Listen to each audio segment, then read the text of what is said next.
Today, Kim's going to do some cross-hatching on her Strawberry Thief quilt. Welcome to Handy Quilters Watch and Learn. I'm Kristina Whitney. And I'm Kim Sandberg.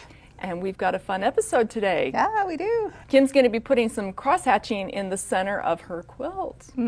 Yeah. Now, in a previous episode, you showed how to load on point specifically for this quilt. Right. Because of the type of cross-hatching that you want to do. Exactly. Well, let's talk about what is cross-hatching. Yes, let's talk about that. So I have a great example right here of cross-hatching that we can take a closer look at. So this is cross-hatching on the diagonal, and it's just lines that cross each other at 90-degree angles on this one. But there's lots of different ways. So it's just basically putting a grid on the fabric, and there's lots and lots of different ways that you can do it. So I want to look at actually some stencils that you have first that show all of the different ways, not all of, an idea of some of the different ways that you can do it. Variety of different grids. So using a stencil is a great way to help you get a grid on there. So you could use something like this and then create your own, lay it down one way, pounce it, turn it the other way,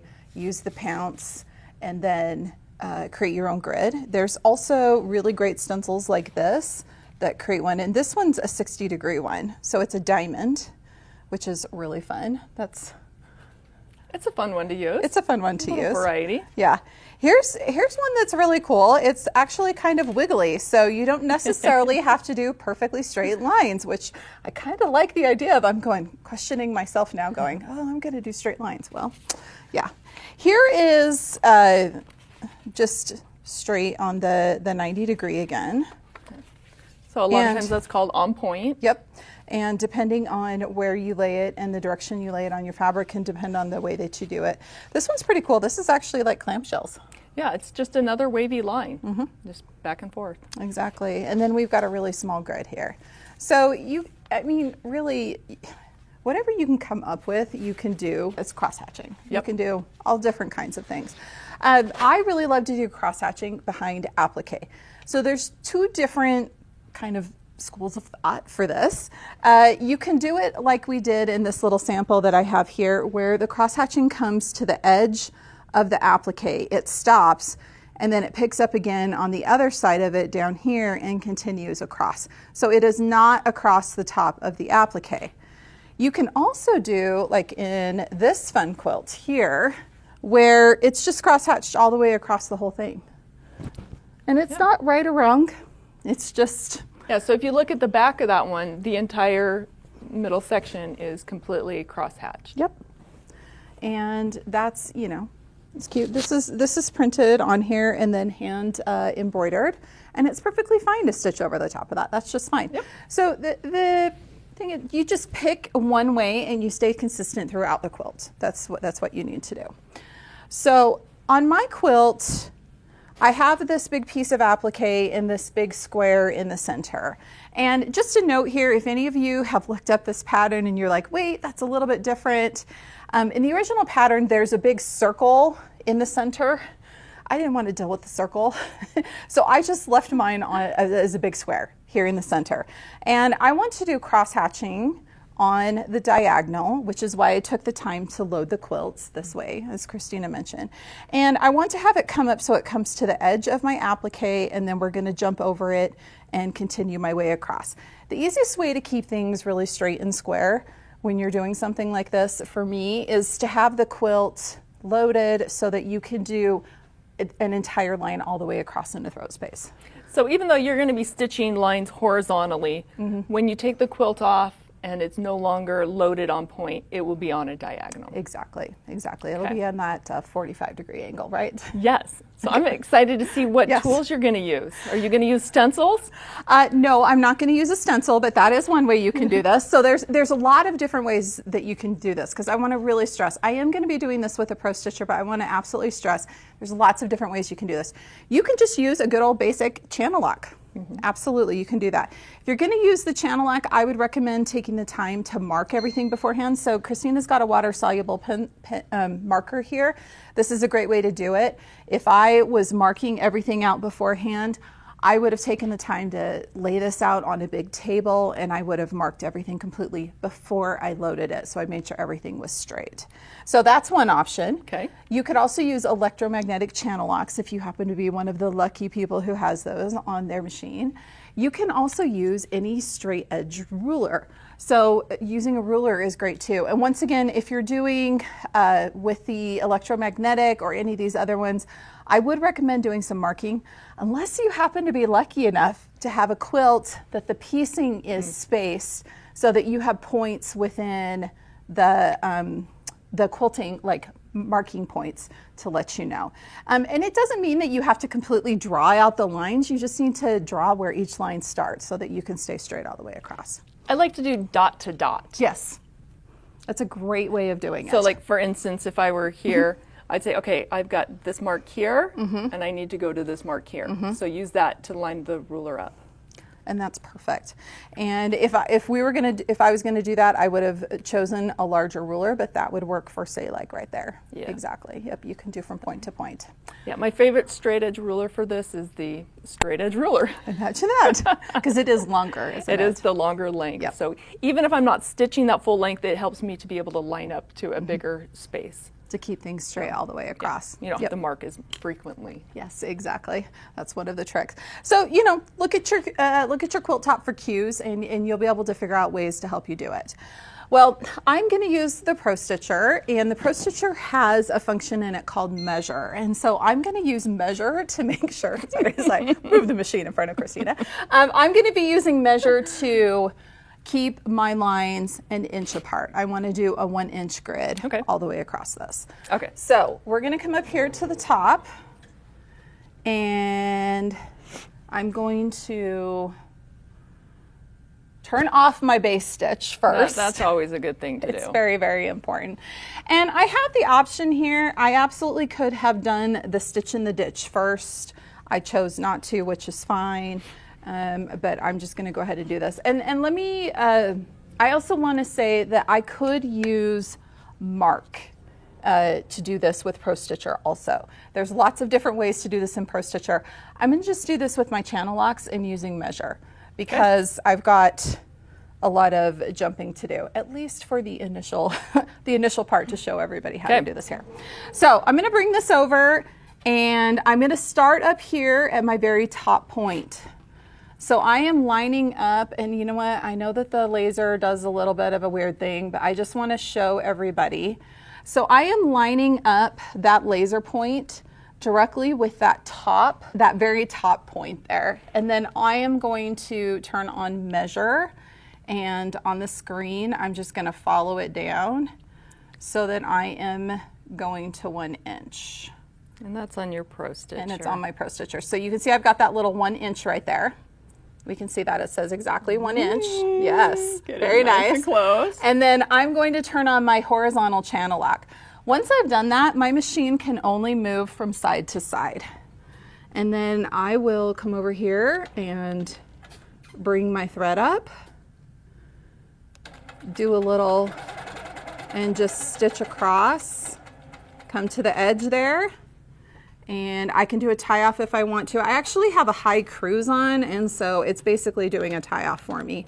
And then I will go ahead and clip my thread. And then I will just continue to work my way through the quilt, doing exactly that same thing again and again and again. So I'm going to turn the horizontal channel lock off, move the machine down to 2 inches.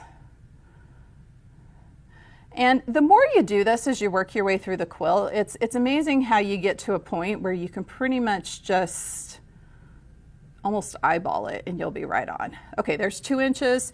Turn on my horizontal once again, bring up my thread, and then go ahead and stitch across. Now, I haven't pulled out these stitches here in the center, my basting stitches. I could have pulled those out or not, depending on what you want to do. You can pull them out after or before. I'm leaving them in right now, honestly, just because I'm lazy. I'd leave them in just for that extra stability. Yeah. And then I'm going to go ahead and move down to 3 inches. And I'm just going to keep working my way through the quilt here.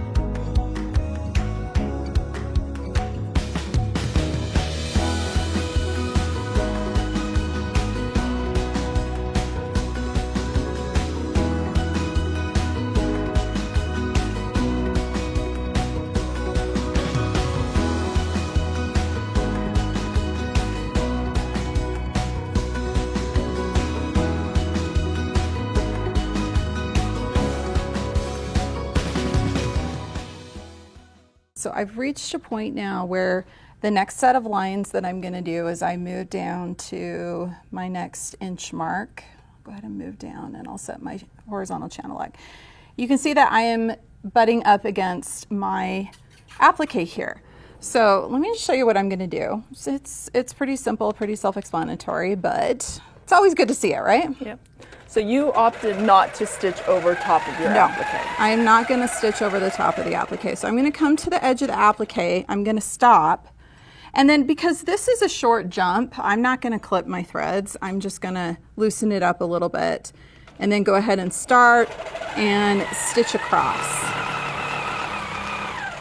Okay, were you doing tie-offs at the beginning and the end there? So I have my machine set on a high cruise. I'm at like 375. And so if I just pause there for a second, it's like it's doing a tie-off. Okay, so you're just pausing, letting the machine do some stitches in place and calling it good. Yep. Okay. And then we're going to go down to my 9 inches. That's always a fun question we get asked. Yes, it is. Anytime you're going to break your thread, you want to do a tie-off. Now, you guys can also see here, this is actually a really good one. So you can see that I'm going to be stitching right next to this basting stitch. So I'm going to go ahead and take a minute to take this basting stitch out because I don't want to run the risk of stitching right over the top of an entire line of stitching. And then trying to pull it out. And then trying to pull it out and having it potentially take out some of my stitching that I've done. So I'm just going to take this out really quickly. And don't forget, anytime you take out basting stitches, there's stitching on both sides. So be sure to grab that bobbin. Grab that bobbin thread too. So I'm going to pull the bobbin up right there and clip it, and then I can reach underneath and grab it and pull it. And you're only taking out in that center section that you're stitching in. The rest of that line you're leaving in. Yes, I want to leave that in because I am going to be definitely manipulating this quilt a bit. I want to make sure that it stays nice and stabilized. Okay, let's go ahead and I'll do my needle down, needle up. As you can see here, I'm just pausing a little bit at the beginning and letting it take some of those cruise stitches. Pausing at the end, letting it take some of those cruise stitches, which is just working as my tie-off. Yeah. And if you prefer more of a tack, you could just move the machine just a little bit, just give it a little wiggle. Yep, exactly. And we'll go ahead and jump over. And you can see that this is a pass that I'm actually doing a fair amount of jumping in between. This is a big part of the reason why I chose to do the cross-hatching this way. I am really making sure that I'm keeping those lines straight all the way across, even though I am starting and stopping often. So that's one of the benefits of using those channel locks. Yep. So we'll go ahead and turn that off. And you can see there, and then remember when you get done to go back and clip your threads here if you leave those long tails. Top and bottom. Top and bottom. Can you just walk us through verbally how you turned the quilt so that you could go the other direction? Yeah, so as I mentioned in the video we did on loading this, I basted this quilt to the leaders. So I just had to clip through, just rip out those stitches really quick. Then I took the quilt and I just turned it 90 degrees and then attached it to the leaders at the top and at the bottom, and then went ahead and did the same thing where I started at the top and just worked my way through 1 inch increments to create that cross hatching all the way through the center. And I just want to stress that I left the corner pieces that I had basted onto the backing on. The basting I was talking about taking out on the edge is where I basted the backing to the leader. I took those stitches out. I did not take the corner edge ones. So this fun part here that was added, that stays on. You take the whole quilt, turn it 90 degrees, and pin the other side. Exactly. Gotcha. Exactly. And worked my way through it again. And you've done some videos showing how you turn a quilt. Yeah. So Yes, there's we have. information out there if you've got questions, or ask us in the comments and we'll walk you through it. Yeah, exactly. Okay, well, I am so excited about this quilt. Yeah, me too. I love the cross hatching, that look that you're getting, and I love that it's on the diagonal.